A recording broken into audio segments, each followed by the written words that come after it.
Hello guys, welcome back to my YouTube channel. Today we are continuing with our Java series. So let's begin with the part 5, that is constructors. First of all, let us understand what is a constructor. So a constructor is a special member function that gets executed on the object creation automatically.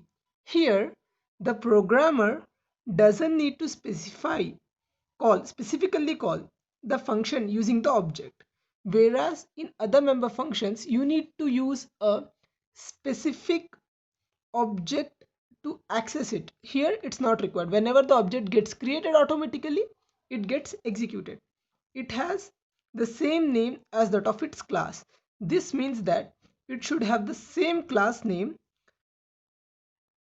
Let's understand it better with its general syntax. Here the class created is A and the member function's name is also A.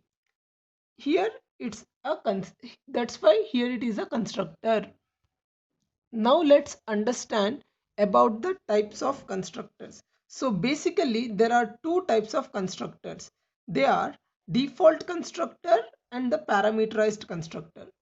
Default constructor is a constructor which does not takes any arguments. This means that no arguments are passed. If no constructor is specified, then the default constructor is created and is automatically invoked. Let's understand the topic of default constructor with an example. First of all, let's create a class and name it as employee ID. And let's create a member function with the same name, that is the constructor. Let's define it by opening the parenthesis. Here we can write any message. So let's write a message default constructor is called by using the method system.out.println. You can print that above message. Okay, by closing parentheses we are finishing the definition of our function, that is here in this case constructor. Let's define our main method by opening its parentheses and let's create an object for the class. And here we are not using the object created to invoke, as we no need for invoking the constructors.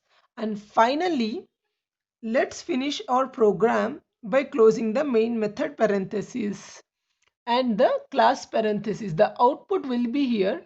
The default constructor is created. Let's understand about the second type of constructor now, which is the parameterized constructor. A constructor that takes arguments as its parameter is known as parameterized constructor. It is used specifically to initialize the elements that take different values. For example, if you are creating a variable int I, and for a function if you are giving any parameter like int x, then you can assign I equal to x, and we will see that in the coming example. Whenever the objects are declared, then their initial values are passed as arguments in the construction functions. The parameterized constructor gets executed. Now let's understand the parameterized constructor by using a simple example. First of all, let us create a class. Here I am using the keyword class to create a class, and I am naming that particular class as parameter, and I am creating one member variable, that is int I. And now, as we are discussing about the parameterized constructor, let's create a constructor which should have the same name as that of class name.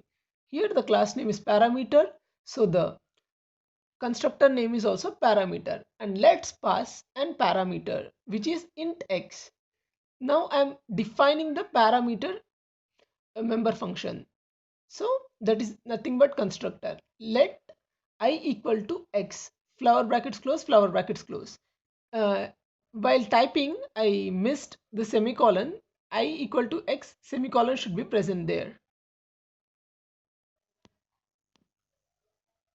Now let's create the class for main method, that is the main method class.